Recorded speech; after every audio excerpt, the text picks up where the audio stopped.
बिस्मिल्लाहिर्रहमानिर्रहीम। अस्सलामु अलैकुम। वेलकम टू उर्दू कहानी नामा।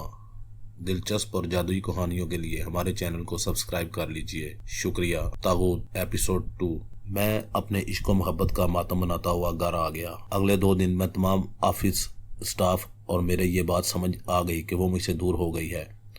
वासिफ की पोजीशन और स्टेटस ने इसको मुझसे छीन लिया है। तमाम दफ्तरी स्टाफ मुझे यूं देखता कि जैसे मेरा मजाक उड़ा रहा हो। चंद दिनों में मेरी हालत वैसी हो गई जैसी कि मोहब्बत में धोखा खाने वालों की होती है। लेकिन इस हरजाई को इसकी परवाह ही ना थी कि मुझ पर क्या गुजर रही है। मेरा दिल कई बार चाहा कि वासिफ की मरम्मत कर दूं, पृथ्वीराज की तरह अपनी संजोगता को उठाकर घोड़े पर भगा के ले जाऊं, मगर ऐसा नामुमकिन था क्योंकि घोड़ा चलाना मुझे नहीं आता था। दिल में बहुत से ख्यालात आए कि नाइला के चेहरे पर तेजाब डाल दूं ताकि ये हरजाई चेहरा कोई और ना देख सके, मगर मैं इसको ऐसा सबक सिखाना चाहता था ताकि वो कभी भी किसी से बेवफाई के बारे में सोच ना सके। फिर एक रोज़ मेरी मोहब्बत का ताजमहल पूरी तरह से ज़मीन बोस हो गया। कार्ड देखकर मेरे गुस्से की इंतहा न रही। मैंने इससे बात करने का फैसला किया। दूसरे दिन ऑफिस में मेरा मूड ख़राब रहा। इसी दौरान लंच का वक्त हो गया। सब लोग लंच के लिए उठ उठ कर जाने लगे थे। इस दिन वासिफ बेग गैर हाजिर था। मैं उठकर इसके पास जा पहुंचा। मेरे हाथ में वासिफ बेग की फतह का ऐलान मौजूद था। ये क्या है? मैंने शादी कार्ड को इसकी मेज़ पर पटक दिया। जो तुम देख रहे हो, इसने लापरवाही से कहा और उठकर जाने लगी थी।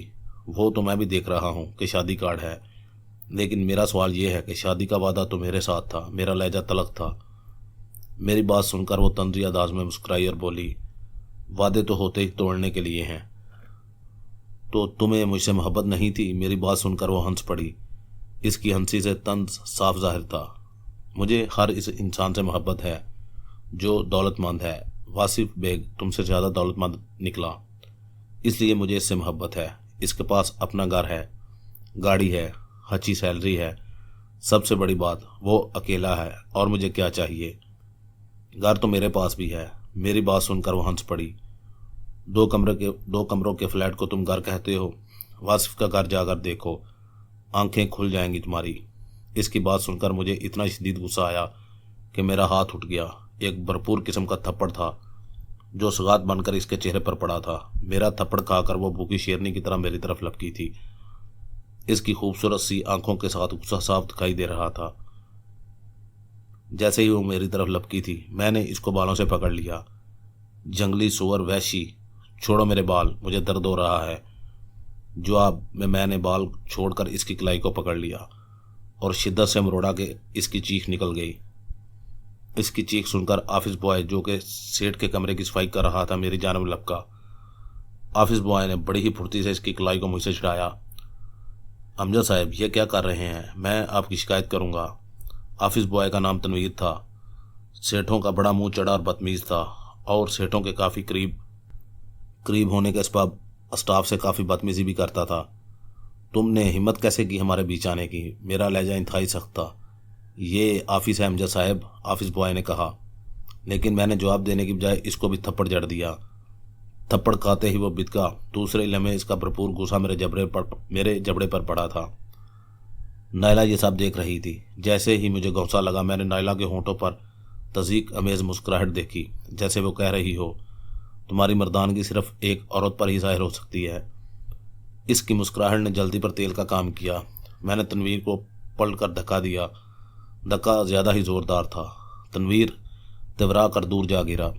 इसके सर पर चोट लग गई। इसके सर पर चोट लगती देखकर नायला चलाई। इसी दौरान स्टाफ भी आ गया था। तनवीर तो मेरे खतरनाक तेवर देखकर पहले ही दुबक गया। ऑफिस का दूसरा स्टाफ अब जमा होना शुरू हो गया था। सब मुझे तंजिया नज़रों से घूर रहे थे, जैसे कह रहे हों, तुम गुस्सा करने और भड़कने के सिवा कुछ नहीं कर सकते। इनकी मुस्कुराहट ऐसी थी कि जैसे मेरा मजाक उड़ा रहे हों। ये सब देखकर नायला को खतरनाक हालात की धमकियां देता हुआ ऑफिस से बाहर निकल आया। पूरा दिन मैं यूं ही घूमता रहा था। मुझे अच्छी तरह से मालूम था कि अब मुझे काम से निकाल दिया जाएगा। मैं पूरा दिन यूं ही बेमकसद घूमता रहा। रात गए मैं अपने फ्लैट में वापस आ गया था। शदीद गुस्से की हालत में तेज तेज सीढ़ियाँ चढ़ता हुआ जूतों समेत बेड पर दराज हो गया।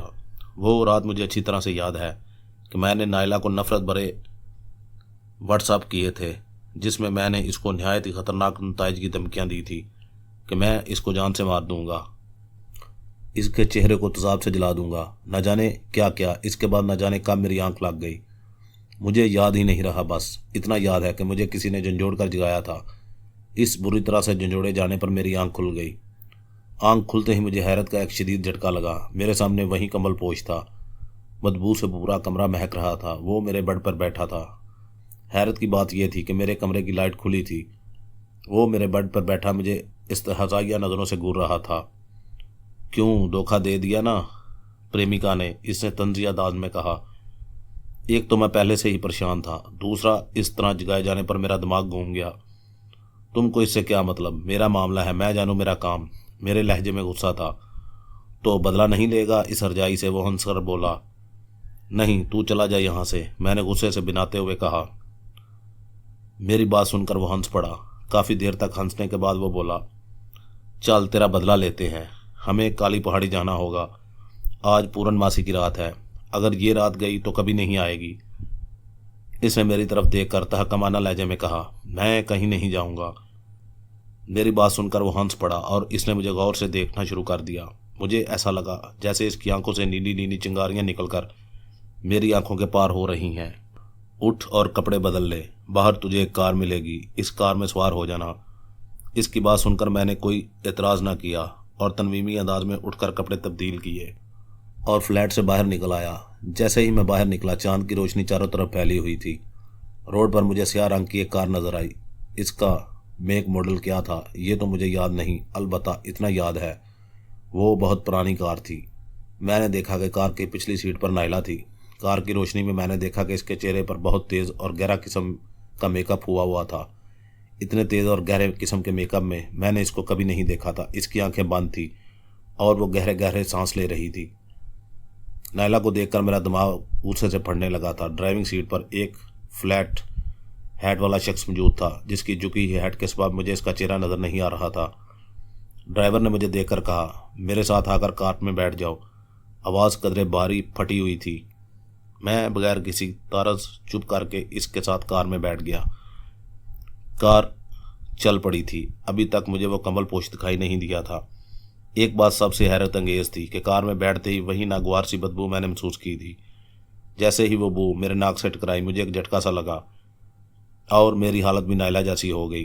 आंख खुली तो मैंने देखा कि कार एक ऐसी जगह खड़ी है जहां चारों तरफ पहाड़ियां ही पहाड़ियां हैं। चांद की रोशनी में वो पहाड़ियां भूतों की बनी लग रही थी। कार में मैं अकेला था, ना ही नायला थी और ना ही वो ड्राइवर। मुझे शदीद किस्म की सर्दी का एहसास हो रहा था। कमल पोश मुझे ले तो आया था, लेकिन खुद कहाँ था ये मुझे नहीं पता था। अब मेरा जहन पूरी तरह से बेदार था। मैं हैरान था कि मैं अपने घर के इस आरामदेह बिस्तर से यहाँ कैसे पहुँचा। मुझे याद आया कि कंबल पोश मेरे बेड पर आकर बैठ गया था और इसने मुझे अपने ज़ेरे असर लेकर घर से बाहर निकलने को कहा था। मुझे इस जगह से खौफ महसूस होने लगा। सर्दी का शदीद एहसास था जिससे मेरे दांत बजते हुए महसूस हो रहे थे। अचानक मेरे कानों ने पानी गिरने की आवाज़ सुनी। साथ ही साथ ऐसा लग रहा था कि जैसे कोई सरीली आवाज़ में गा रहा है। ये आवाज़ किसी औरत की मालूम होती थी। रात की तन्हाई और औरत के गाने की आवाज़, बड़ा ही पुरस्कार सा माहौल था। यूँ लग रहा था जैसे हॉलीवुड की खौफनाक फिल्मों की शूटिंग हो रही हो।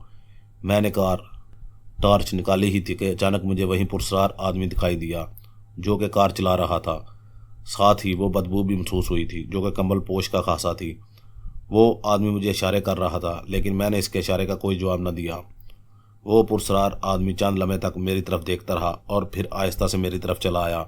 जैसे ही वो मेरे करीब आया, मैंने फिर वही बदबू सूंघी और साथ ही मेरा जहन बेसुध हो गया। अब इसने इशारा किया और मैं इस स्याहपोश के पीछे पीछे चल पड़ा। चांद की रोशनी में माहौल बड़ा पुरस्कार महसूस हो रहा था। किसी औरत के गाने की आवाज़ अब तक मेरे कानों को सुनाई दे रही थी। इसकी आवाज़ में बहुत ज़्यादा दर्द और करब था। गाना कौन सी ज़ुबान में था मुझे समझ नहीं आ रहा था, लेकिन था ही बड़ा मुतासरकुन। मैं इसके पीछे पीछे चलता रहा। इसने अपना चेहरा हैट में छुपा रखा था। वो मनहूस कंबल पोश अब तक नहीं दिखाई दिया था। हमें चलते चलते काफ़ी देर हो चुकी थी।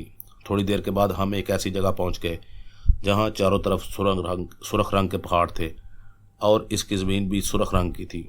फ़ज़ा में अजीब सा धुआं फैला हुआ था जिसका रंग सफ़ेद था। हैरत अंगेज़ बात यह थी कि इस धुएं के आर पार सब कुछ दिखाई दे रहा था। हम काफ़ी देर तक आगे ही बढ़ते रहे। सर्दी का एहसास बढ़ता ही जा रहा था। फिर एक ऐसी जगह पहुंचकर रुक गए जहां एक बड़ी दलदल नज़र आ रही थी। वो स्यापोश मुझसे एक कदम आगे था। अचानक मैंने इस दुश्मन जहां को देखा जो कि जूमती ही मेरी तरफ आ रही थी। हाँ, ये नायला थी। इसकी आंखें सुर्ख थी। ऐसा लगता था कि इसने शराब के पैक चढ़ा लिए हों। वो दलदल के पास पहुंचकर रुक गई। स्यापोश ने नायला को देखकर अपनी हैट उतार दी। इसको देखते ही मैं उछल पड़ा। मेरी आंखें हैरत से खुली की खुली रह गई। ये वही कंबल पोश था जो कि निहायत मकरूह और गंदा था, लेकिन इस वक्त बड़े ही साफ सुथरे लिबास में मलबूस था। इससे उठने वाली बदबू भी कम थी। नायला तनवीमी अमल के ज़ेरे असर इस दलदल के सामने आकर खड़ी हो गई। वो यूं झूम रही थी जैसे इस पर बहुत ज़्यादा नशा सवार हो।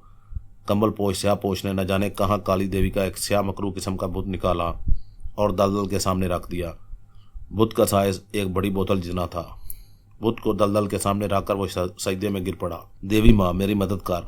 तेरा यह सेवक, तू अपने इस सेवक पर करम फरमा, इसकी मदद फरमा, सालों की मनोकामना पूरी फरमा, इसकी बलि कबूल फरमा। इतना कहकर वो सजदे से उठ खड़ा हुआ।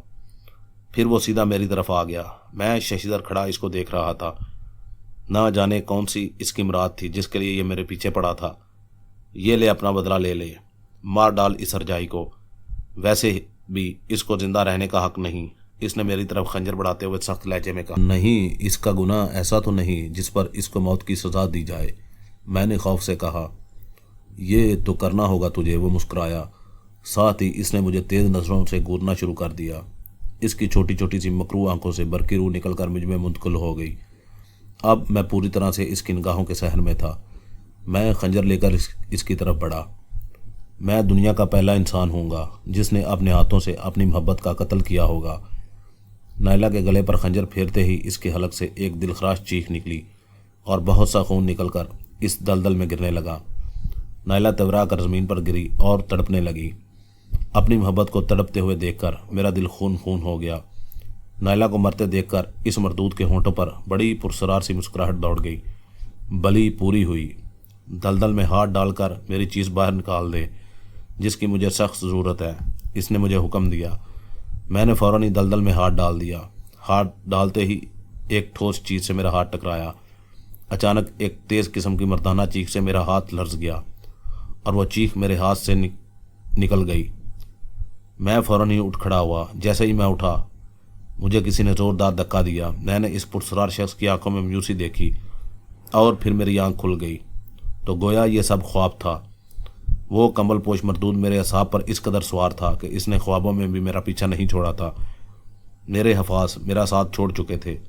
जब मेरे हवास बहाल हुए तो मेरी नज़र घड़ी पर पड़ी। सुबह के 5 का वक़्त था। ना जाने क्यों मेरा दिल कह रहा था कि ये सब ख्वाब नहीं। अचानक मेरी नज़र अपने सीधे हाथ पर पड़ी। अपने हाथ को देखकर मैं चौंक गया। मेरा हाथ कोहनी तक कीचड़ में भरा हुआ था। मैं फ़ौरन ही उठकर गुस्ल खाने की तरफ भागा। जैसे ही मैंने आईने में अपने आप को देखा, मैं हैरत खौफ से उछल पड़ा। मेरी पूरी शर्ट खून से लाल हो चुकी थी। मैं फ़ौरन ही नहाया, कपड़े तब्दील किए और दोबारा सोने की कोशिश करने लगा, लेकिन नींद मेरी आंखों से कोसों दूर थी। मैं पड़ा करवटें बदलता रहा। फिर बिलाखिर नींद की देवी को मेहरबान होना ही पड़ा। शदीद किस्म की दर्दराहट से मेरी आंख खुल गई। कोई दरवाजे पर था जो दरवाजे को बुरी तरह से पीट रहा था। कौन है? दरवाज़ा खोलो। एक तहकमाना किस्म की आवाज़ मेरे कानों से टकराई।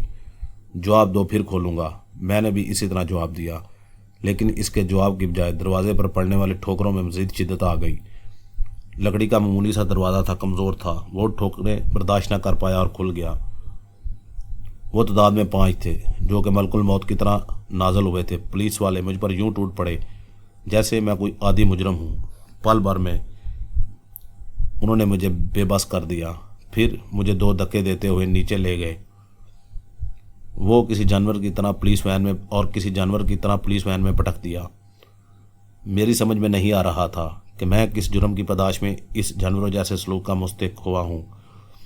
पुलिस वैन में मुझे सारे संतरी यूं घूर रहे थे जैसे कसाई बकरे को घूरते हैं। इनकी तेज नजरों की ताब ना लाते हुए मैंने अपनी नजरें झुका ली और खुद को हालात के रहमो करम पर छोड़ दिया। हालात ने जिस तेजी से रुख बदला था, इसने मुझे हिला कर रख दिया था। कल तक एक मामूली क्लर्क आज कानून का एक मुजरम बन चुका था। न जाने ऐसा कौन सा गुनाह था जो मुझे इन हालात का सामना था। थाने पहुंचकर मुझे एक ऐसे कमरे में ले जाया गया जहां एक जिला सिफ्त पुलिस अफसर पहले से मुंतजर था। इसकी बड़ी बड़ी वहशतनाक आंखों में वो तमाम कैफियत थी जो किसी मुजरम को देखकर पैदा होती हैं। मुझे देखकर इसके चेहरे पर तनाव पैदा हो गया। वो मुझे इस तरह घूरने लगा जैसे कच्चा चबा जाने के इम्कानात पर गौर कर रहा हो। इसको देखकर मैंने सोचा, अगर मैंने ज़रा भी बुज़दिली और कम हिम्मती का मुजाहरा किया तो मेरे हक में बेहतर ना होगा। चनाचे मैंने अपने दिल का फैसला कबूल करते हुए दिल कड़ा करके कदरे तलख लहजे में इससे पूछा, मेरा जुर्म क्या है? तुम्हारा अपना क्या ख्याल है? इसने बवें चढ़ाकर कुछ ऐसे सर्द लहजे में जवाब दिया कि मैं गड़बड़ा गया और मेरी जमाशुदा सारी हिम्मत जवाब देने लगी। अगर मुझे हालात का इल्म होता तो आपसे क्यों दरियाफ्त करता? नायला को जानते हो? एसपी ने मुझे घूरते हुए कड़े तेवरों से पूछा। वो पुलिस अफसर अपने तेवरों से सख्त गिर मालूम होता था। मेरी इससे शादी होने वाली थी और जब इसने शादी से इनकार किया तो तुमने इसको कत्ल कर दिया। नायला के कत्ल की बात सुनकर मैं बहुत चंका रह गया। गुज़श्ता रात वाला ख्वाब मेरे जहन में घूम गया तो गोया वो ख्वाब नहीं था, मगर मैंने नायला को हालत ख्वाब में कत्ल किया था, मगर वो हकीकत में मर जाएगी ये मुझे पता नहीं था। मुझे खामोश देखकर वो अफसर मुझे घूरता हुआ बोला, तुमने बड़ी ही बेदर्दी से इसका गला काटा, मगर एक बेवकूफ़ी कर गए। खंजर लाश के पास छोड़कर फरार हो गए। मैंने इसका खून नहीं किया। मैंने चलाकर कहा, बको मत, सीधी तरह इकरार जुर्म कर लो। अगर खंजर से तुम्हारी उंगलियों के निशानात बरामद हो गए तो तुम्हारे लिए बहुत बुरा होगा। वो चीख पड़ा, मैंने कुछ नहीं किया, हमें सब मालूम है। तुम्हारे ऑफिस का पियोन और सारा स्टाफ तुम्हारी लड़ाई का गवाह है। इसने चीख कर कहा, मैं बेगुनाह हूँ। एसपी दांत पीस कर कहरलूद लहजे में बोला, लगता है तुम्हारी ड्राइंग रूम से वाकफियत नहीं। तुम्हारे जैसे बेगुनाह फरफर बोलने लगते हैं। मैं तुमको शाम तक की मोहलत देता हूँ, इसके बाद मैं तुम्हारी सैर ड्राइंग रूम से कराऊंगा। इतना कहकर इसने अपने मुताहत को कहा, इसके फिंगरप्रिंट्स लो और एग्जामिन के लिए भेज दो। इसके बाद वो उठकर वहाँ से चला गया। इस अफसर के चले जाने के बाद 2 संतरियों ने मुझे वहाँ से उठाया और एक लाख में लाकर पटक दिया। दिन के 11 बज चुके थे। मैंने नाश्ता भी नहीं किया था, लेकिन खौफ दहशत ने मुझसे मेरी भूख भी छीन ली थी। मुझे हर लम्हा हर आन फांसी का फंदा झूलता नजर आ रहा था। मुझे पूरा यकीन था कि आला कत्ल पर मेरी उंगलियों के निशानात मिलेंगे, लेकिन मैं बेगुनाह था। मैंने किसी का कत्ल नहीं किया था। इस कंबल पोश मकरू इंसान के काले जादू के सहर से इसने ख्वाब को हकीकत में बदल दिया था। मेरी ज़िंदगी का पहला तजर्बा था कि लाकअप की ठंडी ज़मीन पर मैं बैठा हुआ था। काश मैं जज्बात में आकर नायला को धमकियां ना देता तो ये सूरत हाल मुझे ना देखनी पड़ती। कुछ ही लम्हों के बाद एक और कैदी को लाकअप में डाल दिया गया।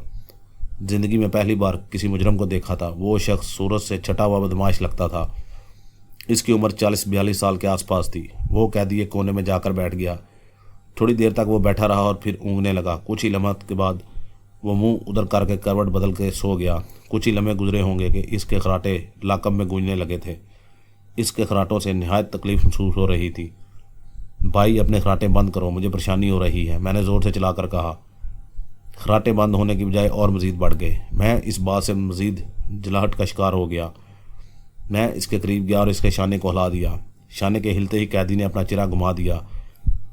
कैदी का चेहरा देखते ही मेरा दिल उछलकर हलक में आ गया।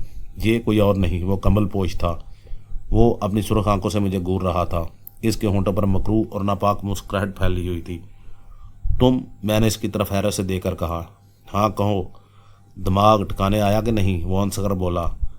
नायला का खून तुमने क्यों किया?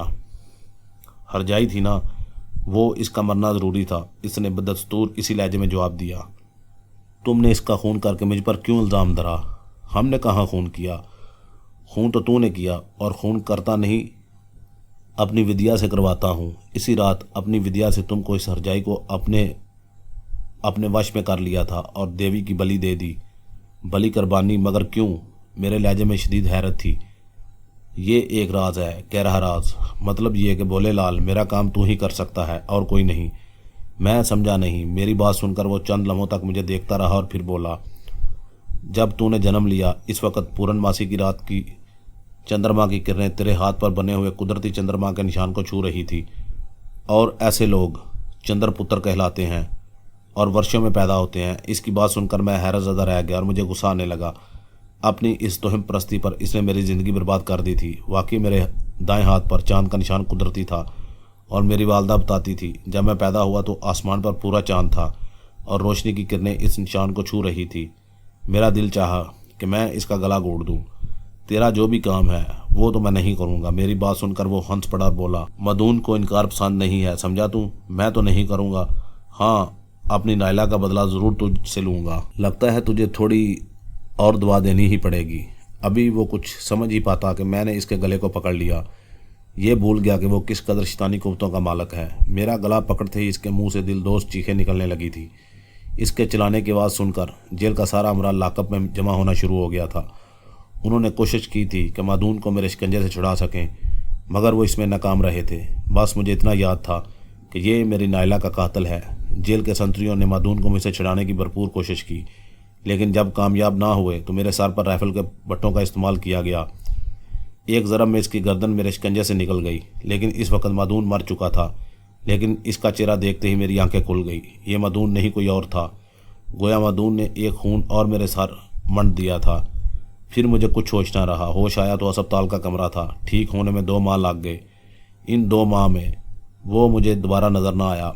जब तक मैं अस्पताल में रहा, हर आंख में मेरे लिए नफरत थी। नायला और कैदी को कत्ल के जुर्म में फांसी की सजा सुना दी गई। नायला और कैदी को कत्ल करने के जुर्म में फांसी की सजा सुना दी गई। अदालत ने मेरी एक ना सुनी। मैंने लाख यकीन दिलाया कि मैंने कोई कत्ल नहीं किया, मगर वो ना माने और मुझे फांसी की सजा सुना दी गई।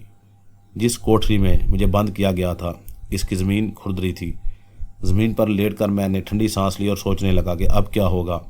जेल के सारे लोग मुझे नफसियाती समझ रहे थे कि महज खराटे लेने पर एक बंदे को कत्ल कर दिया था। फांसी का फंदा मेरी आंखों के सामने झूल रहा था।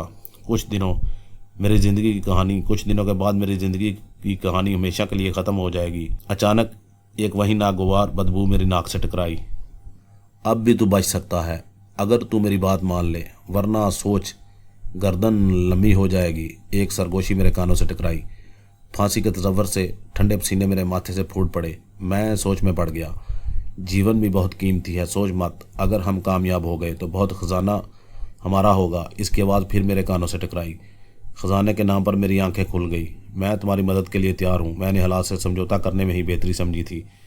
मेरी बात पर पूरी कोठरी में वही नागवार सी बदबू फैल गई।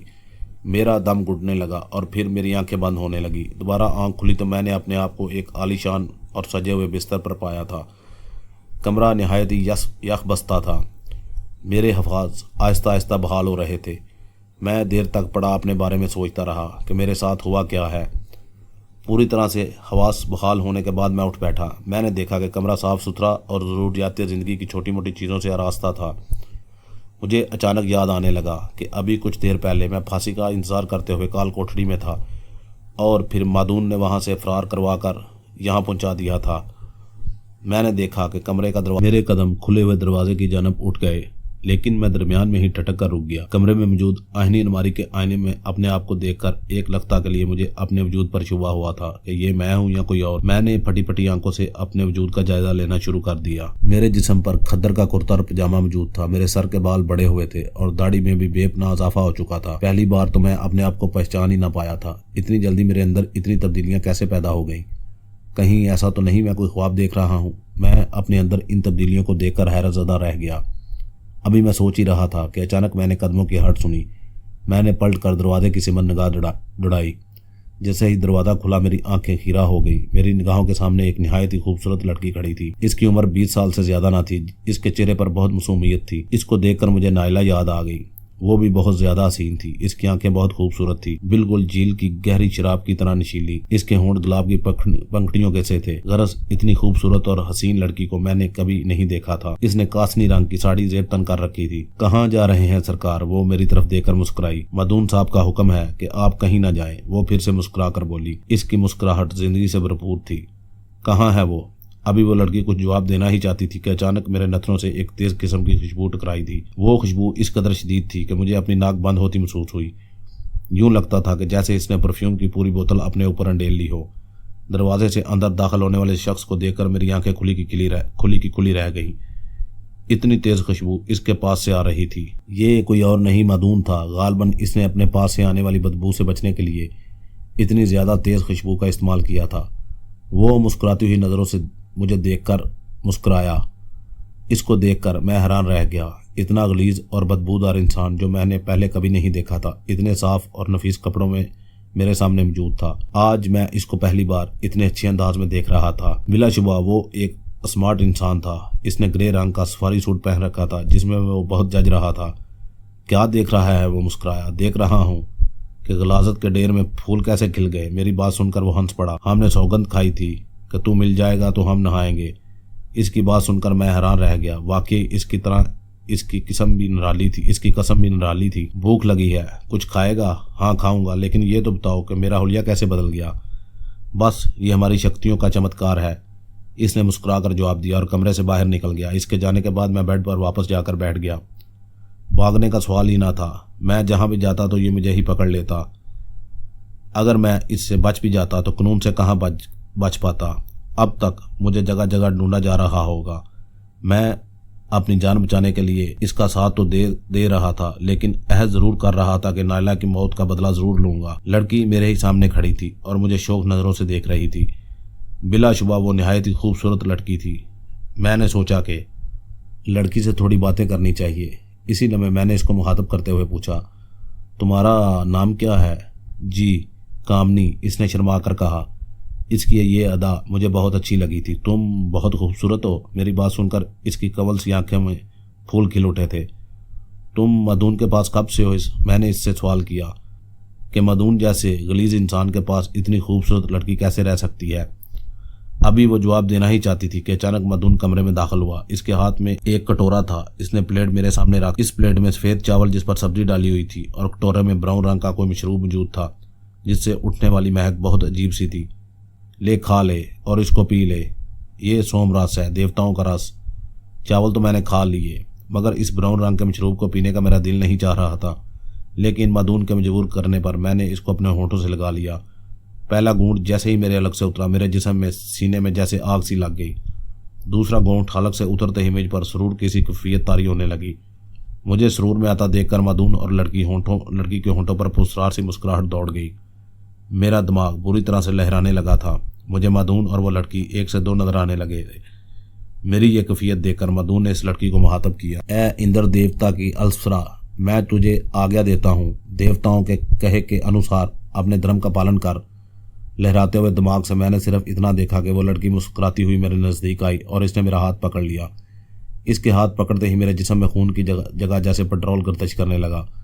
फिर अचानक कमरे की सारी रोशनियां गुल हो गईं। वो लड़की न जाने किस वक्त गई, ये तो मुझे पता नहीं, लेकिन इतना कह सकता हूँ कि वो लम्हात जैसे मेरी ज़िंदगी का हासिल रहे थे।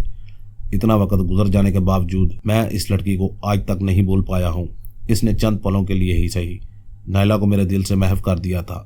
रात को नींद के आलम में अजीबोगरीब ख्वाब देखता रहा था। कभी मुझे मदून एक सांप के रूप में नजर आता, कभी न्योले के रूप में, लेकिन मैं इतना ज़रूर समझ गया था कि मदून का मकसद ख़जाना ही नहीं और भी है। अगर सिर्फ ख़जाना होता तो अपनी शैतानी कुव्वतों से ख़जाने तक ज़रूर पहुंच जाता। वो मकसद क्या था ये बहुत जल्दी ही पता लग जाना था। रात न जाने किस पहर एक अजीब सी आवाज़ सुनकर मेरी आंख खुल गई। कमरे में नीम अंधेरा था। अचानक मैंने अपने सीने के पास दो सुर्ख आंखें देखी। मैं समझ न पाया ये किसकी आंखें हैं। वो छोटी छोटी सुर्ख आंखें जिनमें अजीब तरह की वहशत थी। अचानक मैंने शोर की आवाज़ सुनी। फिर पूरे कमरे में रोशनी फैल गई। अपनी मौत को मैंने अपने सीने पर सवार देखा था। वो सुर्ख रंग का एक चमकीला सांप था जिसके सर पर गोल्डन कलगी थी। वो मेरे सीने पर बैठा मुझे गजबनाक नज़रों से देख रहा था। इसकी मकरू ज़ुबान तेज लपलपा रही थी। मौत को इतने करीब देखकर मेरे सीने छूट गए। मुझ पर जैसे सख्त की सी कैफियत तारी हो गई थी। यूं लगता था कि मेरे जिस्म में अब हिलने जुलने की ताकत ही न रही हो। जो लोग सांपों की अक़साम से वाकिफ़ हैं वो जानते हैं सुर्ख रंग का सांप कितना ख़तरनाक होता है। इसका कांटा पानी भी नहीं मांगता। अचानक वो सांप आहिस्ता से पीछे हटने लगा। थोड़ा पीछे हटते ही इसने आगे बढ़कर मेरे हाथ पर डस लिया। सांप के डसते ही मेरा ज़हन तेज़ी से गनूदगी से दो चार होने लगा। अमजद बेग, अब तुम्हारी कहानी ख़त्म। मरते ही तुम ही नायला के पास पहुंच जाओगे। वहाँ जाकर इससे माफ़ी मांग लेना कि तुमने इसको बेवफाई की सज़ा मौत की सूरत में दी थी। अचानक मैंने तेज़ किस्म की खुशबू सूंघी। फिर मैंने चीख की आवाज़ सुनी। ये चीख मदून की थी। हिलना मत, जितना हिलोगे जहर तेज़ी से फैलेगा। वहाँ दोनों उंगलियाँ रख लो जहाँ इस धकारी ने डसा है। मैंने देखा कि मदून तेज़ी से मेरी सिमत दौड़ा आ रहा है। सांप अभी तक मेरे ही सीने पर सवार था। मदून सांप को देखकर गजबनाक अंदाज में गिराया। सतपाल, मैं तुझे कामयाब नहीं होने दूंगा। इतना कहकर इसने इस सांप पर हाथ डाल दिया। सांप बुरी तरह से तड़पा, लेकिन मदून की गिरफ्त बहुत सख्त थी। सांप ने मदून के हाथ में आते ही तड़प कर इसके भी हाथ पर डस दिया। मेरा जहन तेजी से अंधेरों में डूब रहा था। हाथ पर डसते ही सांप इसके हाथ से छूटकर नीचे गिर पड़ा। जहन के मुकम्मल डूबने से कबल मैंने सिर्फ इतना ही देखा कि सांप फर्श पर गिरते ही गायब हो गया और मदून तेजी से मेरी जानब लपका। मैं नहीं जानता मुझे कितनी देर के बाद होश आया। होश आने के बाद पहला सांस मेरे जिस्म में शदीद किस्म की तकलीफ का था। आंखों के गिर्द सुर्ख धब्बे नाच रहे थे। ऐसे में कुछ अजीबोगरीब किस्म की आवाज़ों की बिनबिनाहट कानों में पड़ रही थी, जिससे दिमाग में एक नागवार सा तासुर उभर रहा था। मैंने आंखें बंद कर ली। दिमाग हाजिर ना था। जहन पर धुंध सी जमी हुई थी। अचानक वो धुंध सी छट गई। न जाने वो कौन सी जगह थी। सारी सफ़ेद दीवारें, पर्दे, चादर, हर चीज़ सफ़ेद। मुझे ऐसे लग रहा था कि वो कोई अस्पताल का कमरा है। मेरे बिल्कुल बराबर में एक और बिस्तर था जिस पर मुंह ढके कोई पड़ा है। शायद वो कोई मुर्दा था। तो क्या मैं मर चुका हूँ? क्या ये अस्पताल का मुर्दा खाना है? लेकिन वो कमरा कहीं से भी मुर्दा खाना मालूम नहीं होता था। लेकिन मेरे साथ किसी मुर्दे को क्यों रखा गया था? ये मुर्दा खाने ऐसे तो नहीं होते। अचानक मुझे सारा मंजर याद आने लगा था। मुझे किसी सांप ने काटा था। अचानक मुझे याद आया, नीम गुनूदा जहन के साथ मैंने मदून को अपनी जानब लपकते हुए देखा था। अचानक मेरी नज़र छत के पंखे पर पड़ी। पंखे पर जो कुछ था, इसको देखकर मेरी आंखें हैरत और खौफ से फटी की फटी रह गई। छत पर वही सांप था जो कि पंखे से चिपका हुआ था। अचानक फ़ैन चल पड़ा। फ़ैन के चलते ही वो सांप जन की आवाज़ से मुझ पर आ गिरा। सांप के गिरते ही मेरे अलग से चीखें बरामद होना शुरू हो गई। सांप अपनी छोटी छोटी सुर्ख आंखों से मुझे घूर रहा था। अचानक मैंने हिम्मत करते हुए सांप को एक हाथ से धक्का दिया। सांप फर्श पर जा गिरा। इसके फर्श पर गिरते ही यके बाद दीगरे बहुत से सांप पैदा हो गए थे। हर सांप का रंग दूसरे सांप से मुख्तलिफ था। वो सारे सांप कमरे के फर्श पर फैलते ही जा रहे थे। अचानक मेरे बराबर वाले बिस्तर पर जो मुंह डांपे लेटा था, आहिस्ता आहिस्ता इसके मुंह से चादर सरकने लगी थी। चादर के सरकने के सबब इसकी पेशानी नजर आने लगी। इसकी पेशानी पर सफ़ेद छोटी सी कुछ चीज़ नजर आ रही थी। इस पर मैं यकीन करने को तैयार ना था। फिर जो कुछ नजर आया, इसको देखकर मेरे रोंगटे ही खड़े हो गए। वो सफ़ेद रंग के छोटे छोटे बारीक चावल के दाने के बराबर कीड़े थे जो कि इसकी पेशानी पर किलबिला रहे थे। ये सब देखकर खौफ से मेरा रवां रवां खड़ा हो गया। फिर इसके जिस्म पर मौजूद चादर सिरक गई। हज़ारों की तादाद में सफ़ेद सफ़ेद कीड़े इसके जिस्म पर किलबिला रहे थे। इसके चेहरे को देखकर खौफ से मेरा दिल उछल कर हलक में आ गया। वो कोई और नहीं, नाइला थी। हाँ, हरजाई बेवफा नाइला, जिससे मैंने मोहब्बत की थी। इसका चेहरा सूज चुका था। अचानक वो मुंह खोलकर हंसी। कल तक जो हंसी मुझे बहुत खूबसूरत लगती थी, आज इससे खौफ महसूस हो रहा था। मैंने देखा कि इसके मुंह के अंदर हज़ारों कीड़े किलबिला रहे हैं। मेरी बेवफाई की सज़ा मेरी मौत तो नहीं थी। इसने बैठी हुई आवाज़ के साथ कहा, मम मुझे माफ़ कर दो, मैं अपने आप को पुलिस के हवाले कर दूंगा। नहीं, मैं तुमको लेने आई हूँ, चलो मेरे साथ। इतना कहकर वो मेरी तरफ दोनों हाथ फैलाए आगे बढ़ने लगी। मैंने देखा कि फर्श पर मौजूद सांप इसके पैरों तले आकर पानी बन जाते। जैसे जैसे वो आगे बढ़ती, इसके जिस्म के कीड़े फर्श पर फैल जाते। इन कीड़ों को सांप खाने लगते। इसको करीब आता देखकर खौफ से मैंने आंखें बंद कर ली। फिर मेरे हलक से दिलखराश चीखें निकलना शुरू हो गई थी। फिर किसी ने मुझे शानों से पकड़कर हलाया। काहे चीख रहा है? एक तेज़ किस्म की खुशबू मेरी कुव्वत शामा से टकराई। मैंने घबरा कर आंखें खोल दी। अब तो सारा ही मंजर बदल चुका था। मैं इसी साफ सुथरे कमरे में था और मेरे सामने मदून बैठा था जो मुझे घूर रहा था। तो गोया मैंने ख्वाब देखा था, मगर पहली बार मैंने कोई ख्वाब जागती हुई आंखों से देखा था। मगर मैं इस वाक़े को ख्वाब तस्लीम करने को तैयार ही ना था। मैंने इधर उधर देखते हुए परेशान कुन लहजे में मदून से सवाल किया, मैं कहाँ हूँ? मुझे सांप ने काट लिया था, तू मेरे साथ है। सांप का जहर मेरी विद्या ने बेअसर कर दिया, मदून का जवाब था। मैं जिंदा हूँ, ये बात मेरे लिए काफ़ी तसल्ली बख्श थी। लेकिन काफ़ी सवालात मेरे जहन में जवाब तलब थे। मदून की शख्सियत अब मेरे लिए पुरस्कार होती जा रही थी। वो सांप कौन था और मुझे ही पर क्यों हमला किया? अभी जो मैंने देखा, क्यों मुझे ऐसा लग रहा था कि मेरे लिए सच और झूठ की तमीज़ करना मुश्किल साबित होता जा रहा है। मदून ने इस सांप को सतपाल कहकर क्यों पुकारा था? ऐसे बहुत से सवालात थे जो कि जहन में बट्टी बनकर पक रहे थे। वो सांप कौन था? वो सांप ही था जो कि तेरी जान लेने आया था। मगर क्यों? देवताओं ने तेरा इम्तहान लिया था, मदून का जवाब था। इम्तहान की बात सुनकर मैं चौंक गया। मेरा दिल गवाही देने लगा कि मदून झूठ बोल रहा है, बात कुछ और है। मेरा दिमाग पकने लगा था। अचानक मदून ने एक ऐसी बात बोली जिससे मैं शदीद गुस्सा में आ गया। आज से 2 दिन के बाद पूर्णमासी की रात है। तेरे वचन के अनुसार तू मेरी चीज़ निकाल कर देगा। तेरा कोई काम नहीं करूँगा जब तक तू मुझे सच नहीं बताता। मेरी बात सुनकर वो कहका लगाकर हंस पड़ा। देख, तेरी इतनी हिम्मत हो गई कि अपने वचन से फिर सके, परंतु अगर मैं चाहूँ तो तू कुत्ते की बोली बोलने पर मजबूर हो जाएगा।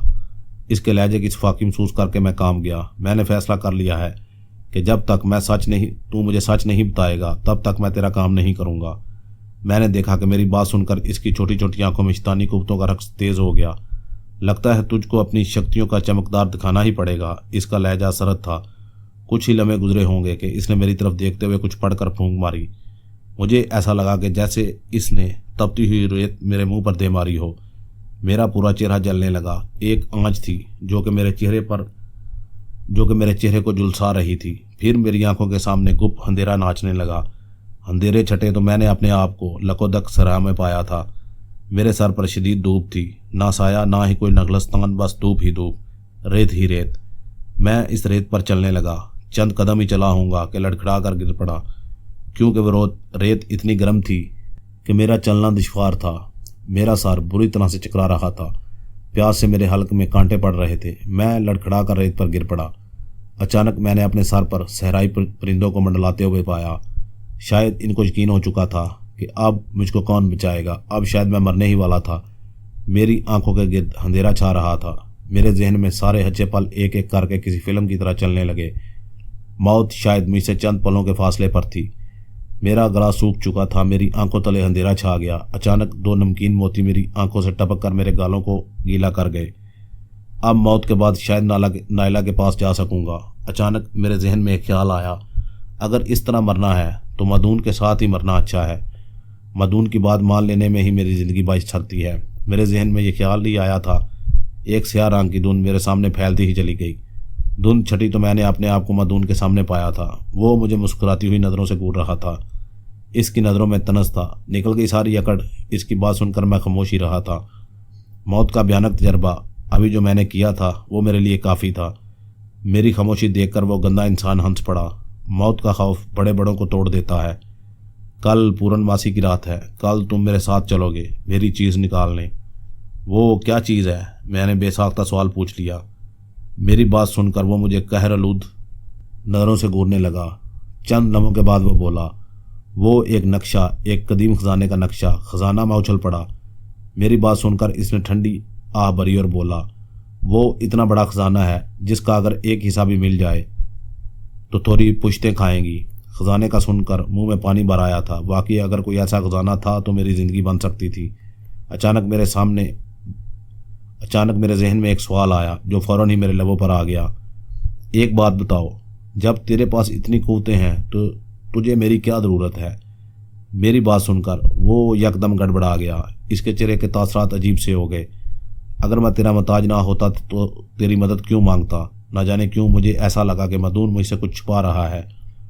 बात खजाने के अलावा और कुछ भी है, लेकिन ऐसी क्या बात हो सकती है जो कि खजाने से भी बड़ी हो? मुझे कुछ भी समझ नहीं आ रहा था। आसमान पर पूरा चांद था।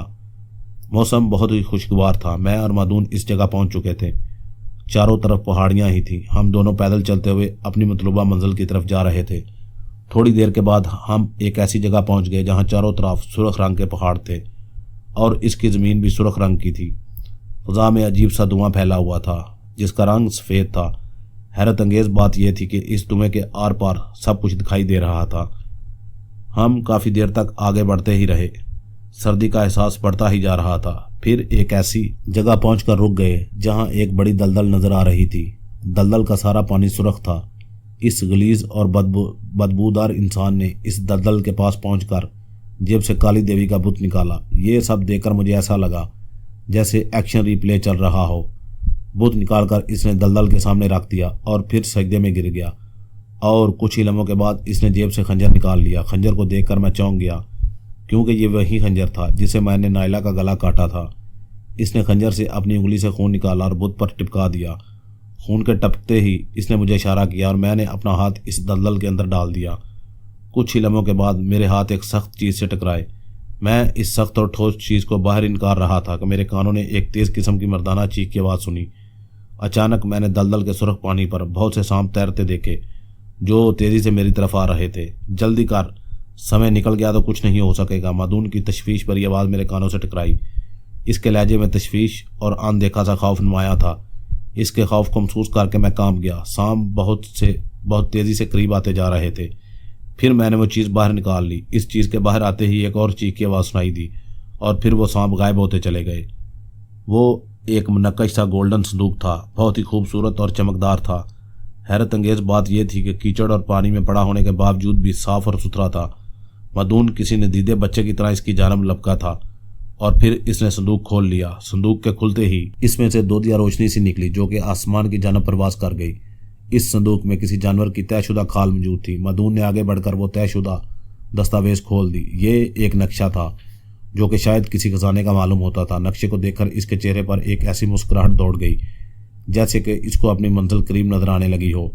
नक्शा 3 हिस्सों पर मुश्तमिल था। पहला हिस्सा तहरीरी मवाद पर मुश्तमिल था जो ना समझ आने वाली ज़ुबान पर था। दूसरा हिस्सा तस्वीरों पर मुश्तमिल था जिसमें इस वक्त की तहजीब को बयान करने की कोशिश की गई थी। एक जगह मुख्तलिफ हिंदू देवी देवता दिखाई दे रहे थे। कहीं कोई बलि का देवता था तो कोई खुशहाली का, कोई जंग, ना जाने कौन कौन से देवता। इनमें काली देवी ज़्यादा नुमाया थी। दूसरी नुमाया चीज़ रोशन था जिसकी रोशनी में बलि दी जा रही थी। तीसरे हिस्से में इस जगह जाने का नक्शा बयान किया गया था जहाँ ये खजाना मौजूद था। अचानक मैंने मादून के चेहरे के तासरात अजीब होते देखे, जैसे इसकी छोटी छोटी आंखों में खून भर आया हो, जैसे कि इन आंखों में किसी के लिए बहुत ज़्यादा गुस्सा भर गया हो। अचानक वो ज़ेरे लब बड़बड़ाया। न जाने वो किससे मुखातब था। देख सतपाल, तू हार गया तू। मेरी विजय हुई। तूने बहुत कोशिश की कि मुझे हराने की, मगर तू विजय नहीं हुआ। फिर मैंने इसकी छोटी छोटी मकरू आंखों में आंसू देखे। फिर वो फूट फूट कर रो दिया। इंसान की बदलती कैफियत पहली बार मेरे सामने थी। थोड़ी देर पहले वो खुश था और फिर गुस्सा में था और अब रो रहा था। मुझे समझ नहीं आया था ऐसा क्यों था। सतपाल का नाम दूसरी मरतबा मैंने सुना था। मुझे अब मादून की शख्सियत बहुत ही ज़्यादा पुरस्कार मालूम होने लगी थी। न जाने क्यों मुझे ऐसा लग रहा था कि इसके अंदर बहुत सी परतें मौजूद हैं। अचानक वो मेरी तरफ देखकर बोला, आज मैं बहुत खुश हूँ। परसों की तपस्या रंग लाई। नक्शा तुम खुद भी निकाल सकते थे। अगर निकाल सकता होता तो तुम्हारी ज़रूरत ना थी। इस नक्शा को एक ख़ास अमल से गुजारा गया है। इसको सिर्फ वही निकाल सकता है जो चंद्रपुत्र हो, और वो तुम हो। इसकी बात सुनकर मैं हैरान रह गया। अचानक वो मेरी तरफ देखकर मुस्कुराया और बोला, तेरे साथ मैं विश्वासघात नहीं करूँगा। तुझे तेरा पूरा हिस्सा खजाने में से ज़रूर मिलेगा। इसकी बात सुनकर मैं खामोश रहा। वैसे मुझे यकीन हो चुका था कि बात खजाने के अलावा और भी कुछ है। फिर हम वहाँ से वापस आ गए थे। नक्शा को हासिल किए 2 दिन गुजर चुके थे। 2 दिन तक ना मादून मुझसे मिलने आया और ना ही इसने कामनी को बुलाया। मैं अकेला ही कमरे में पड़ा बोर होता रहा। फिर एक रोज़ वो मेरे पास आया और बोला, मैं इस नक्शा को पढ़ चुका हूँ। बहुत गहरा राज इस नक्शा में है। एक ऐसा राज जिसके बारे में दुनिया नहीं जानती। कैसा नक्शा, कैसा राज? मैंने हैरत से कहा। ये राज मनुष्य की इस तहजीब की तरफ इशारा करता है जब मनुष्य के दरमियान भेदभाव ज़्यादा था, बेचारे दिलतों पर सितम होता था। पहला नक्शा इस चीज़ की तरफ इशारा करता है। मेरे हिसाब के अनुसार ये दास्तान और खजाना 3000 साल पुराना है। इसकी बात सुनकर मैं मुस्कुरा दिया। ऐसा तो इंडिया में आज भी होता है। छोटी जात के लोगों पर ज़िंदगी तंग कर दी जाती है। मेरी बात सुनकर इसके चेहरे पर संजीदगी दार आई। दूसरे लम्हे वो फीकी सी मुस्कुराहट से बोला, आज तो कम है लेकिन इस वक्त ऐसा बहुत ज़्यादा था। वो खलाओं में घूरता हुआ बोला। इसकी बात सुनकर मुझे ऐसा लगा कि जैसे कि वो इस दास्तान में खुद ही पहुंच गया हो। हमें तरीक वादी जाना होगा। नक्शा में इसी तरफ इशारा है। नक्शा का पहला हिस्सा मनुष्य एक पूरी संस्कृति की तरफ इशारा करता है और बाकी तीसरे हिस्से में इस जगह का रास्ता। फिर मधु ने इस नक्शा में मौजूद दास्तान को पढ़ना शुरू कर दिया। इसका लहजा ड्रामाई हो गया था। यूँ लगता था जैसे कि किसी बड़े राज से पर्दा उठाने जा रहा हो। ये दास्तान प्राचीन भारत की दास्तान है। मेरा नाम राजगुरु है। मैं रियासत हस्तानापुर का एक तारीखदान हूँ। रियासत हस्तानापुर हिंदुस्तान की इन बहुत रियासतों में से है जहाँ का राजा अपनी प्रजा का भगवान होता है। ऐ चंद्रपुत्र, तू अगर इस प्राचीन कदीम राज को खोजने का ख्याल दिल से निकाल दे, इस राज से एक सौगंध वाबस्ता है, एक कसम वाबस्ता है। वो कसम पूरी ना हो इसीलिए इस नक्शा और खजाना को एक पवित्र अमल से गुजारा गया है ताकि इसकी कसम पूरी ना हो। वो अगर इसकी सौगंध पूरी हो गई तो अनर्थ हो जाएगा। ऐ चंद्रपुत्र, भगवान ने इस दुनिया में 5 अनासर पैदा किए। अव्वल खाक, दोम आग, सोम पानी, चहारम हवा, पंजम आकाश। इस तरह ब्रह्मदेव ने इंसान को 4 हिस्सों में तकसीम किया। अव्वल ब्राह्मण, दोम छत्री, सोम वेश, चहारम शूद्र। ब्राह्मण का काम पूजा पाठ, धर्म कर्म जैसे कामों को अंजाम देना होता है। छत्री तिजारत और कारोबार वगैरह के मामलात के जिम्मेदार थे। चौथे वेश थे जिनका रियासत की भाग दौड़ हुकूमती मामला संभालने का था। 5वें शूद्र जो कि इन 4 जातों की खिदमत के लिए थे।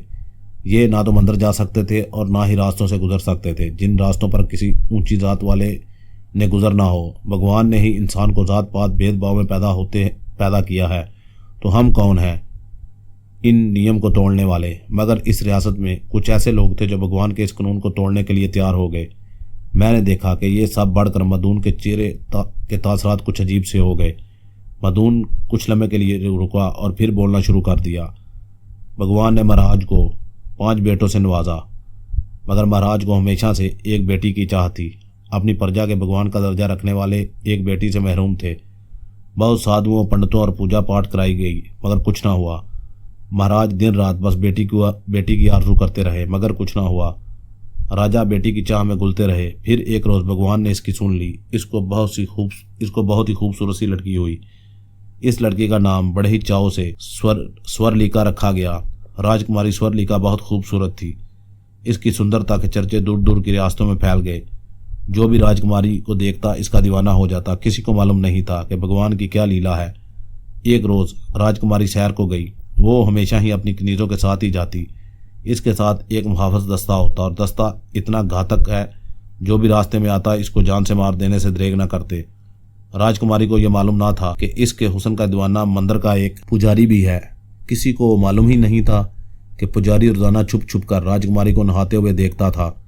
पुजारी एक विद्या का माहिर था जिसकी मदद से वो मुहाफ़िज़ दस्ते की आंखों में धूल झोंकने में कामयाब हो जाता। एक दिन राजकुमारी ने इसको देख लिया। इसने किसी से शिकायत करने की बजाय इसको धमका कर छोड़ दिया।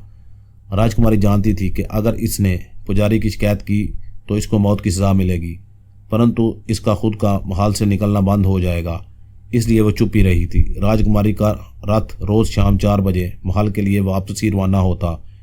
इससे कबल एक सिपाही सुबह शाम दोनों वक्त लाल रुमाल लेकर निकलता ताकि लोगों को खबर हो जाए कि राजकुमारी का रथ वापसी के लिए निकल रहा है। जो लोग रास्ते में हैं वो हट जाएं। जब रथ वापसी के लिए निकलता तो लोगों में सरसामगी फैल जाती, बाजार खाली हो जाते। अगर कोई गलती से सामने आ जाता तो रथ के आगे पीछे चलने वाले घोड़े इसको कुचलते हुए निकल जाते। ऐ चंद्रपुत्र, ये सब इसलिए होता कि रथ के रास्ते में दलितों की बस्ती पड़ती। इसके अलावा वो महल जाने का और दूसरा रास्ता भी ना था। दलितों को रहम खाकर इस रास्ते पर बस्ती बनाने की इजाजत तो दे दी गई थी, मगर साथ साथ इन पर पाबंदियां भी लग गईं। कोई नीच जात वाला दिलत इनके सामने नहीं आएगा। अगर कोई ऊंची जात वालों के सामने आया तो मार दिया जाएगा। चुनाचे दलितों ने सख्ती से इस पर अमल शुरू कर दिया। इस बस्ती में मजदूर रहता था जिसका नाम कुमार था। वो मजदूर सनाता बस्ती का बड़ा ही खूबसूरत नौजवान था। भगवान की लीला भी अजीब है। दलितों की बस्ती में इतने खूबसूरत नौजवान को पैदा होना किसी चमत्कार से कम ना था। रोजाना दिन में मजदूरी करता और रात को जाकर अपनी बस्ती में सो जाता। इसका ना कोई मित्र था ना कोई दुश्मन, बस वो अपने काम से काम रखने वाला था। इसके परिवार में इसकी सिर्फ एक माँ थी और एक छोटी बहन जो कि सारा वक्त बस्ती में खेला करती थी। बस्ती में एक इंसान और भी था जिसका नाम शंकर लाल था। शंकर भी जात का नीच था, लेकिन सफली और काले इल्म में इसका कोई सानी ना था। पूरी बस्ती में अगर कुमार का कोई दोस्त था तो वो शंकर लाल था। शंकर लाल और कुमार की दोस्ती अपनी मिसाल आप थी। एक दफ़ा कुमार ने शंकर लाल की मदद कर इस पर एहसान किया था। जब इसकी माँ बीमार थी तो पूरी तरह से कुमार ही काम आया था। तब शंकर ने कसम खाई थी कि मुनासिब वक्त पर एहसान का बदला उतार देगा। कुमार जब भी अपनी मजदूरी पर निकलता तो वह शंकर से ज़रूर मिलता था। शंकर ही इसका वाहिद दोस्त था। जैसे ही कुमार शंकर की झोंपड़ी में दाखिल हुआ तो झोंपड़ी में कोई भी ना था। अचानक कुमार ने कराहने की आवाज़ सुनी। कुमार ने इधर उधर देखा तो ये देखकर दंग रह गया कि झोंपड़ी में मौजूद चारपाई के नीचे एक बोरी सी मौजूद है। वो बोरी हिल भी रही है और इसमें से आवाज़ भी आ रही है। इसने फ़ौरन ही चारपाई के नीचे घुसकर वो बोरी खोल डाली। जैसे ही वो बोरी खोली, इसमें से एक निहायत ही खूबसूरत बच्चा बरामद हुआ था, जो कि जर्क बर्क लिबास में था। बच्चा नीम बेहोश था और करा रहा था। अचानक इसने कदमों की आहट की आवाज़ सुनी। इसने मुड़कर देखा तो झोंपड़ी के अंदर स्याह रंग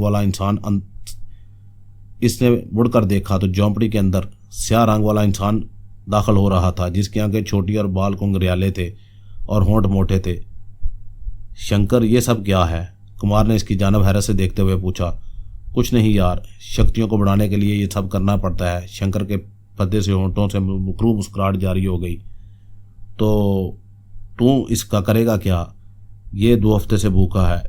इसको भोजन के नाम पर मिठाई खिलाता रहा हूँ। मिठाई से इसकी प्यास बढ़ जाएगी और जब ये जीवन त्यागने लगेगा, मैं इसका गला काटकर इसका रथ काली माँ को बलि दे दूंगा और इसकी आत्मा को अपने वश में कर लूंगा। परंतु ये किसका बच्चा है? इस दकारी साहूकार का, जो हम गरीबों को नीच समझता है। इसकी बात सुनकर कुमार दक से रह गया। शंकर, ये एक मासूम बच्चा है जिसका कोई दोष नहीं है और फिर हमारी तरह इंसान है। छोड़ दे इसको। वो लोग हमें इंसान समझते हैं। शंकर अपने घुंघराले बाल खजाते हुए बोला। मैं कहता हूँ तू भी काली का वक्त बन जा, बहुत लाभ उठाएगा। मुझे नहीं बनना, तू बस छोड़ दे बच्चे को। राजा के सिपाहियों को मालूम हो गया तो तेरी खाल में भूस भर देंगे। मैं नहीं छोड़ता, अब जो होगा देखा जाएगा। तेरी मर्जी, मैं जा रहा हूँ। इतना कहकर कुमार वहां से बाहर निकल आया था। कुमार का दिमाग सिर्फ यही सोच रहा था कि इस मासूम बच्चे की जान किस तरह बचाई जाए। अभी वो थोड़ी दूर ही चला होगा कि इसने सैनिकों की तकड़ी को शंकर की झोपड़ी की जानब बढ़ते हुए देखा। सैनिकों को देखकर कुमार फौरन ही एक पेड़ की आड़ में हो गया। चंद लम्हे गुजरे होंगे कि कुमार ने देखा कि एक सैनिक शंकर को मारते हुए बाहर ला रहा है। उन्होंने देखते ही देखते एक रस्सी शंकर की गर्दन में डाल दी थी। जब सिपाहियों का यह टोला बस्ती से गुजरा तो उन्होंने देखा शंकर की गर्दन में रस्सी है और वह बुरी तरह घायल हो चुका है। अब सब जानते थे कि शंकर को अब जलते हुए तेल में डाल दिया जाएगा। राजा चौंका शिकार पर था, इसलिए इसके बच्चे की जान तो बच गई, लेकिन कुमार का दिल अपने मित्र के लिए दुखी हो गया था। जब भी कुमार का दिल दुखी होता तो वो शांत जगह तलाश करता था। ऐ चंद्रपुत्र, वो नीच दिलत जात का नौजवान जब भी दुखी होता तो इसी झील के पास जाकर बैठ जाता जहाँ राजकुमारी नहाती, मगर वो हमेशा ऐसी जगह का चुनाव करता जहाँ का माहौल बहुत ही पुरसकून होता। इसको बैठे हुए थोड़ी ही देर गुजरी होगी कि कुमार के दिलकश कैकों की आवाज़ पर चौंक गया। वो ऊंचाई वाली ऐसी जगह पर बैठा था जहां से कोई इसको देख ना सके। पत्थर की ऊंट से कुमार ने चंद लड़कों को स्नान करते हुए देखा। इनमें राजकुमारी भी थी। पत्थर की ऊंट से कुमार ने चंद लड़कियों को स्नान करते हुए देखा। इनमें राजकुमारी भी थी। राजकुमारी को देखकर वो मबूस होकर रह गया, क्योंकि राजकुमारी बहुत सुंदर थी। मैंने देखा राजकुमारी की खूबसूरती का जब जिक्र आया तो मधुन की आंखों में चमक सी दौड़ गई। मधुन का चेहरा कुछ अजीब सा हो गया था। मैंने देखा कि दास्तान पढ़ते ही इसके चेहरे की तासरात अजीब हो जाते। राजकुमारी को देखते ही इसके दिल में घंटी तो बजी थी। शायद इसको प्रेम कहते हैं। कुमार को पहली नज़र में राजकुमारी से प्रेम हो गया। वो इसको देखता ही रहा था जब तक वो वहाँ रही। ये तो नसीब का खेल था कि सैनिकों की नज़र कुमार पर नहीं पड़ी। जब तक राजकुमारी वहाँ रही, कुमार इसको देखता ही रहा था। कुमार के दिल में प्रेम की आग जल चुकी थी। शाम के वक्त राजकुमारी का रथ झील से वापस गुजर रहा था। हस्बे मामूल दरिया वाला रास्ता खाली था। एक ऐलान करने वाला लाल रुमाल हाथ में लिए घोड़े पर ऐलान करता हुआ जा रहा था। नगरवासियों, राजकुमारी की सवारी गुजर रही है। तुम में से जो नीच हो सवारी के सामने से हट जाए, वरना वो अपनी मौत का जिम्मेदार खुद होगा। ऐलान करने वाला ऐलान करता हुआ गुजर गया, मगर जैसे ही राजकुमारी की सवारी ने दरिया वाला पुल अबूर किया तो एक 8 या 10 साल की बच्ची सामने आकर खड़ी हो गई। वो राजकुमारी को झांक झांक कर देखने की कोशिश कर रही थी। घुड़सवारों ने यह मंजर देखा तो फौरन ही घोड़े दौड़ाते हुए इस बच्ची की तरफ बढ़े। इनका इरादा इस बच्ची को घोड़ों तले कुचल देने का था, मगर इसी लम्हे एक नौजवान ने आकर इस बच्ची को धक्का दिया। वो खुद ही रथ के सामने आकर खड़ा हो गया। ये नौजवान कोई और नहीं, कुमार था। राजकुमारी ने पर्दा हटाकर एक नौजवान को अपने रथ के सामने पाया। राजकुमारी ने जैसे ही इस नौजवान को देखा तो पहली नज़र में इसको ये नौजवान बहुत ही अच्छा लगा था। कुमार ने जब राजकुमारी को देखा, राजकुमारी ने कुमार को देखा और दोनों ही एक दूसरे को देखते ही रह गए। जब राजा के सैनिकों ने देखा तो फौरन ही कुमार को पकड़ लिया। कुमार को तो होश ही कहाँ था, बस इसकी नज़र इसकी हिम्मत थी। सैनिकों ने कुमार को मारना शुरू कर दिया। इतना मारा कि वो बेहोश हो गया और इसको ले जाकर कैद खाने में डाल दिया। कुमार की मुलाकात कैद खाने में शंकर से हुई थी। दोनों एक ही कोठड़ी में थे। शंकर इसको देखकर हैरतज़दा रह गया और फिर दूसरे ही पल वो मुस्कुरा उठा। इस तरह क्यों मुस्कुरा रहे हो मेरे मित्र? कुमार बोला। मुस्कुरा इसलिए रहा हूँ कि मैंने पाप किया, इसलिए अंदर हूँ। मगर तुमने कौन सा पाप किया था? प्रेम करने का। कुमार मुस्कुराया। प्रेम करने का? इसने हैरत से कुमार के जुमले दोहराए। एक बात बताओ, तू इतना शक्तिमान है तो यहाँ से आज़ाद क्यों नहीं हो जाता? कुमार ने शंकर से सवाल किया। इसकी बात सुनकर शंकर हंस पड़ा। काफ़ी देर तक हंसने के बाद बोला, मेरी ज़िंदगी का वक़्त कम है, मुझे देवी ने बता दिया था, इसलिए कोई मज़ामत नहीं कर सका, परंतु मैं मरने से पहले अपनी शक्तियाँ किसी को दान कर जाऊँगा। कुमार इसकी बात का कोई जवाब देने ही वाला था कि इसी लम्हे कोठरी का दरवाज़ा खुला और 3-4 सिपाही दंडनाते हुए अंदर दाखिल हुए। चल तांत्रिक की औलाद, निकालते हैं तेरी सारी विद्या। इतना कहकर उन्होंने शंकर को गिरेबान से पकड़कर फर्श पर गिरा दिया और मारते हुए बाहर ले जाने लगे। कहाँ ले जा रहे हो इसको? कुमार ने तशवीश से पूछा। इस गंदी आत्मा को मुक्ति देने। इतना कहकर वो शंकर को मारते हुए वहाँ से ले गए, लेकिन शंकर मुस्कुराता ही रहा था। वो सिपाही शंकर को लेकर एक ऐसी जगह पहुंचे जहाँ एक बहुत ही बड़ा कड़ा पड़ा था जिसमें तेल गर्म हो रहा था। ऐ चंद्रपुत्र, अगर तू देख लेता कि इन सैनिकों ने इस नीच जात वाले शंकर को किस तरह कड़े में भून दिया, तेरी आत्मा कांप जाती। लेकिन वो नीच मुस्कुराता ही रहा था। न जाने कौन सी शांति मिल रही थी इस मरदूद को। दूसरे रोज कुमार को राजा के दरबार में पेश किया गया। राजा शिकार से वापस आ चुका था। जंजीरों में जकड़कर जब इस दिल्लत नौजवान को पेश किया गया था, इसका सीना अकड़ा हुआ था, आंखों में गम की छाया थी। दरबार का हर शख्स बशमूल राजा को इसको अकारत भरी नज़रों से देख रहे थे। अचानक महामंत्री ने अपनी कुर्सी से उठकर राजा को मुखातब करते हुए कहा, ऐ सूरज देवता के उतार, ऐ राजा इंद्र के वीर, तेरी शान बुलंद हो, भगवान तेरा साया हम पर बुलंद रखे। ऐ राजा, हम तुझसे दरख्वास्त करते हैं कि इंसाफ के तकाज़ों को पूरा कर और इसको सख्त से सख्त सजा दे। क्या जुर्म है इसका? राजा ने कुमार की तरफ देखकर सख्त लहजे में कहा। इसकी बात पर वहीं बेचारा उठ खड़ा हुआ जो कि रोज़ाना राजकुमारी को छुप छुप कर देखता था। ऐ राजा, तेरा इकबाल बुलंद हो, इसने राजकुमारी पर बुरी नज़र डालने का पाप किया है। पुजारी ने कहरलूद नज़रों से इसकी जानब देखते हुए, दरअसल इसको इस बात का दुख था कि इसने राजकुमारी को देखा है। इसने अपनी विद्या से ये बात मालूम कर ली थी कि राजकुमारी के दिल में भी प्रेम जाग गया है। राजा ने इसकी बात सुनकर इसको कहरलूद नज़रों से देखा। इन आंखों में हकारत जाग रही थी।